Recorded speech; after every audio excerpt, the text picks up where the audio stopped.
Hi guys, Determined Gardener here. Imagine having a garden that you rarely have to water. It's no fuss and it's easy and it has beautiful flowers and plants. Would you want something like this? All of us would. Amy's here to talk about her native plant garden. So the first thing you want to do if you want to go native, especially if you're going native from grass, the first thing you want to do is kill the grass. And one of the ways to do that is you can take Amazon boxes or just cardboard boxes, lay them down with some rocks on top of them and let it basically kill the grass for over winter. The grass won't come back in the spring. The soil will be like anything in the seed bank that was under there that shouldn't be there will be dead, and you can start from fresh soil. So that would be like the first step, is picking the space and getting rid of the grass that you don't want to have.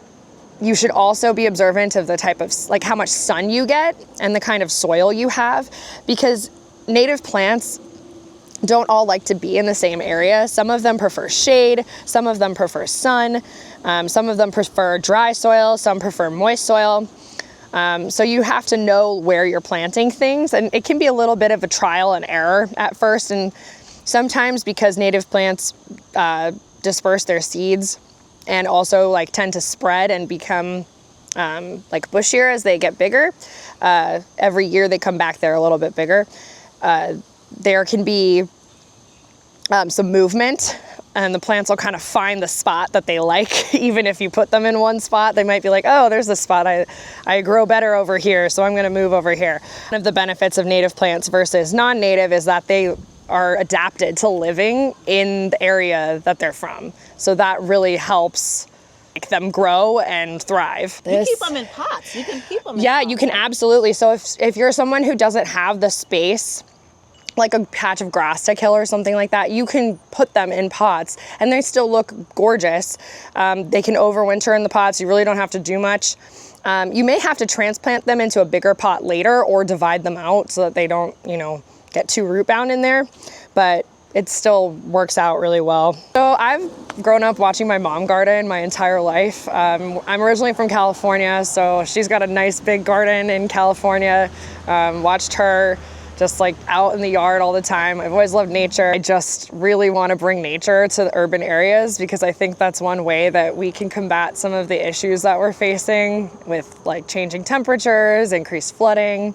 It's a way to help the ecosystem. It's a way to help our community without, breaking the bank too. You asked about like tips on how to start doing this. So first, know your sun. Know like how much sun you get, what time of day it happens. Know how much, what kind of soil you have. Do you have clay? Do you have sand? Does it hold a lot of moisture? Does it not hold a lot of moisture? That way you can plan out what you're gonna put in.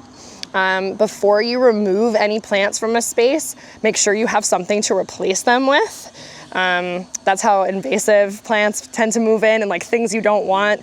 Like you can clear a whole space and then crabgrass will just be like, hello. So plant things that you like. If you have specific color scheme in mind, there's definitely gonna be a native plant that has your name on it. There are yellow, plants that are yellow, plants that are pink, purple, blue, white, there are tons and tons. So do your research and make sure you're getting good quality plants also. Make sure that whatever you're purchasing, you're vetting and knowing for sure that it's native, because some nurseries they'll tell you it's a native plant, or they'll tell you that it's one thing and it's not actually what they say it is. So you can order them online through Garden for Wildlife, which is the National Wildlife Federation organization. That's where I actually started most of my plants. Was from Garden for Wildlife, and then now I've just kind of been adding to things and collecting my own seeds. This is beautiful to me. I think the diversity of plants, the pollinators that I get, the birds we get, the caterpillar, we just get so many creatures coming to eat here and to live here. This is common milkweed, which we added to our garden this summer, and we have our little friend here, the monarch caterpillar. So this is the only plant that they eat, and it's just munching away, just gonna get bigger and bigger until it turns into a chrysalis and then flies. We get tons of wildlife, we get tons of pollinators, birds, Oh yeah, you see our bee friend here. We've got purple coneflower, which is all going to seed. We leave it here so that the goldfinches and other birds can eat it. We've got our false sunflower. We let that go to seed for the same reason, because they really like it. And these stalks are actually really important hideaways for a lot of bee species. So I don't cut any of my stuff back until soil temperatures are above 50 degrees in the spring, so that anything that is hiding in them emerges before I cut it. I have our asters and some goldenrod, and then like this North American primrose is just kind of bedding out the ground there. I actually did an experiment this year. I planted a watermelon and a tomato plant in the native plant garden to see if I'd get more fruit off of them. And the tomato plant's been doing really well. So not a native plant, but pollinator gardens definitely help bring pollinators. So if you have fruit trees or fruiting plants, they definitely help increase the amount of fruit that you get. We have a peach tree over there that got like over 100 peaches this year, which was crazy because last year we only got 3. Yeah. And with this added section, we got over 100 peaches on that tiny little dwarf peach. So that was really amazing. So we have like this little path that we added. This is a red osier dogwood. It's a native dogwood shrub, and in the winter time it has these really pretty red branches. So even though all the leaves fall off of it, it has like a really pretty stark red color against like the snow and stuff. So it's like really nice to have in the winter. Let's see what else is out right now. This is North American primrose. It gets pretty tall, as you can see. This is a host plant for the primrose moth, which is very cute, little yellow and pink fuzzy moth. So we're just like, all right, let's keep our pumpkin. This is a pumpkin plant. I think. Looks like maybe zucchini. It could be a zucchini. It's hard to say because the fruit is looking like I don't know. I don't know what that is. I'm not sure. It's looking like it wants to maybe elongate, but it looks kind of round. So I'll find out in a few weeks. I don't know what it is. Little apple tree. So we have two dwarf apple trees and a dwarf peach. The dwarf apples got a lot more. I mean, the apples are a little wonky looking, but they taste good. Stone fruit like cherries, peaches, apples. Those are all good fruit to grow. You have like a pollinator garden nearby, you get like I've had more yield this year than I did in previous years, and I think it's because we added this second pollinator spot. Yeah, native plants can save you money. They'll lower your water bill. You do not have to water them after the first like few weeks with planting. They get established, their roots get established, and you don't have to do anything to them. So you don't have to water them. They're lower maintenance. You don't have to prune them until like very late in the season, in like spring even if you want to. You can also reduce flooding in an area. I had a problem actually where the rose plant is. We had a problem with water collecting there and like getting into our backyard. And when I put the rose bush there, it has absorbed the issue. So we don't have a flooding issue there anymore, like a puddling issue. Can help to absorb carbon. It can help to increase habitat for wildlife. It doesn't use any fertilizer or pesticides. You don't need herbicides or fungicides. All of these plants are adapted to live here, so you really don't have to give them anything additional in order to keep them.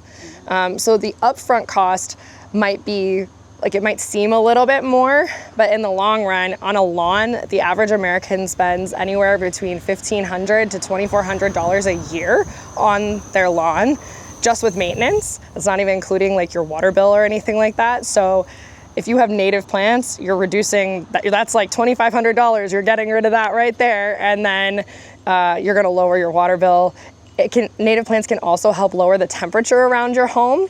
If you have them within like a certain distance of your house, they can lower the temperature. So that's like also a benefit. Do a combined like native plant and non-native plants. The big thing is you want to avoid invasive plants, because invasive plants get into the natural ecosystem and change like the soil pH and block out all the other native plants, and they change the dynamics of ecosystems. So those are the things you want to avoid.